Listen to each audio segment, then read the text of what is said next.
What is up, everybody? It is Online here. Welcome back to another video. And while 2017 is looking incredible, I mean, we're halfway through the year. We've gotten games like Crash Bandicoot: The Insane Trilogy, Persona 5, Horizon Zero Dawn, Zelda Breath of the Wild, ARMS, Splatoon 2 is actually launching this week.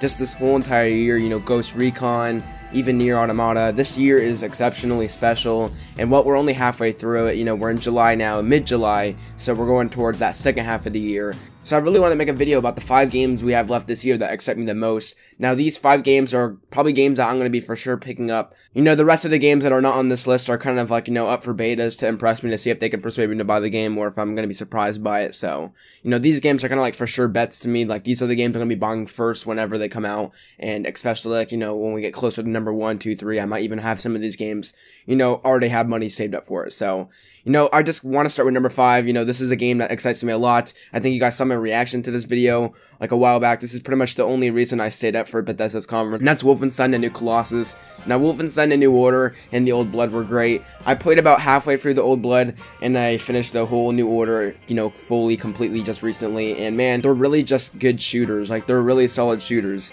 You know, things like Call of Duty and Battlefield might go for different aspects, but you know, Wolfenstein always goes back to that fun gameplay and fun level design, and just like, you know, going after, you know, dozens and dozens of Nazis. The game just keeps being fun. You keep getting new weaponry all throughout the journey. There's even some fun platforming. It's a really cool game. And the new Colossus just looks even crazier. You know, the story actually looks like it's going to be, you know, setting up what the last one ended on. And, you know, for me, whenever I play a shooter, I don't really get into the stories. But Wolfenstein has been an exception in the past years, and I hope it lives up to the excitement that I do have for the game. So, yeah, Wolfenstein: The New Colossus can't come here soon enough. I can't wait to play this game when it launches in October. So going to my 4th pick, this is the second and the last shooter on the list, and that's just Call of Duty World War II. Now, when comparing all the shooters to this list, you know, Call of Duty World War II seems kind of like the obvious choice to pick, but the reason I do pick this one instead of things like Destiny 2 and Star Wars Battlefront 2 is just for the fact that Sledgehammer are making World War II. Now, if you didn't know, Sledgehammer made Advanced Warfare, which is my favorite Call of Duty of this new era, you know, the PS4, Xbox One generation. Just everything about that game was great. Like, I still play Exo Zombies to this day. The multiplayer, you know, it's a little bit hit or miss, but I actually did enjoy the multiplayer quite a bit, and the campaign was just really good. I think it's like one of the best campaigns, and just all the memorable moments in that campaign and what they tried to set out for. World War II is just going to go back to the simple vibes, and I just can't wait to see what, you know, Sledgehammer can do.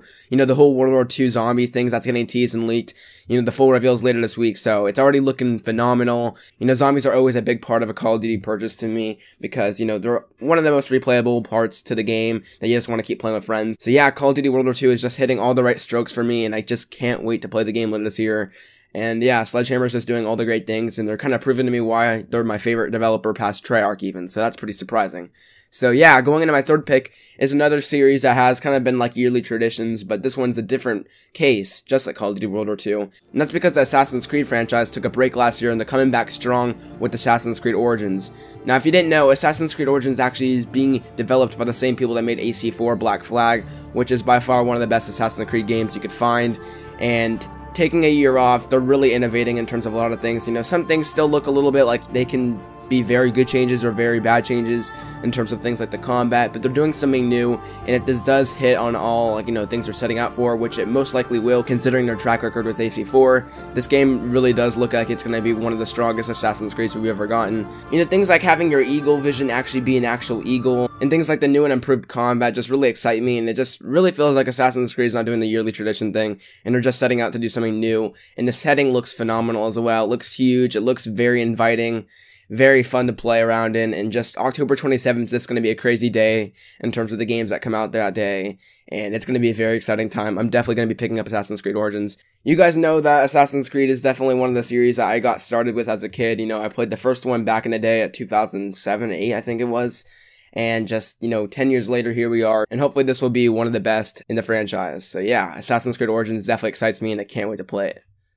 So going into number 2, this might, you know, surprise people, and that's a Super Mario Odyssey. You know, Super Mario Odyssey just looks phenomenal. You know, I was a big sucker for Super Mario 64 back in the day. Super Mario Odyssey just brings back those old vibes, while just having some Super Mario Galaxy vibes within there as well. You know, I'm never usually like a big Nintendo person. You know, I loved playing their games back in the day, but I've kind of fell off in recent years. But Super Mario Odyssey just looks like a, you know, a great Nintendo game like usual, and just everything that they're doing with Super Mario Odyssey in terms of the possession system and just the different worlds and actually being with the humans and stuff. The game looks like it's going a little bit different from the Mario formula, which is something the Mario formula definitely needed, you know, a little change in there. You know, Mario is definitely a franchise that I find can get stale pretty quickly, so, you know, really the 3D games are like better than their 2D games. You know, the platforming games, I'm kind of tired of them. You see them a lot now, so just whenever they make a 3D Mario game, they're usually always good, and just, I haven't played a Mario game probably since Super Mario Galaxy 2, and this looks really good, and it's one of the reasons why I'm buying a Switch later this year, just so I can play Super Mario Odyssey. So Super Mario Odyssey, man, that game looks phenomenal, honestly.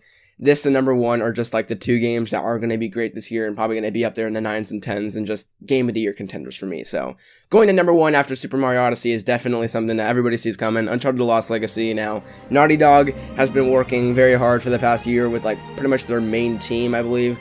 You know, people think this is just a DLC expansion, but most of the team at Naughty Dog has been working on The Lost Legacy. This is practically like a new game, which I feel a lot of people don't realize yet, even though everybody's been saying this. It's a brand new game almost to this form, and they've even comparing it to, you know, likes of Uncharted: Drake's Fortune and Uncharted 2 Among Thieves in terms of, like, you know, the hours you'll get out of it. I think they've been saying 8 to 10 hours, you know.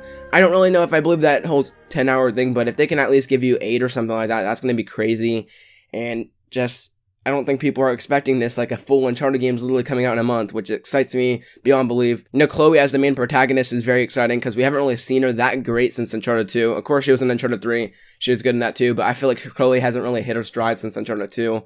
You know, she's going to be aged kind of like Nate, so it's going to be interesting to see how her character has changed, but talking about Uncharted in general, you know, guys, why I like this. It's just pretty much the fact that Naughty Dog makes a lot of games I like to play, and just the games that they make are very high quality.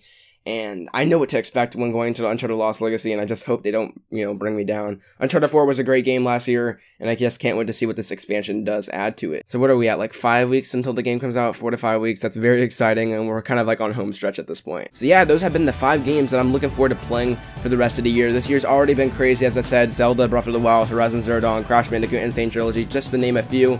And this year, you know, there is no Red Dead, but there is strong contenders for the rest of this year, and going to 2018, it's going to be even crazier. So yeah, guys, I hope you enjoyed the video today. Make sure to leave a like if you have not yet already, or subscribe if you are new, and I'll catch you in the next video. Peace out.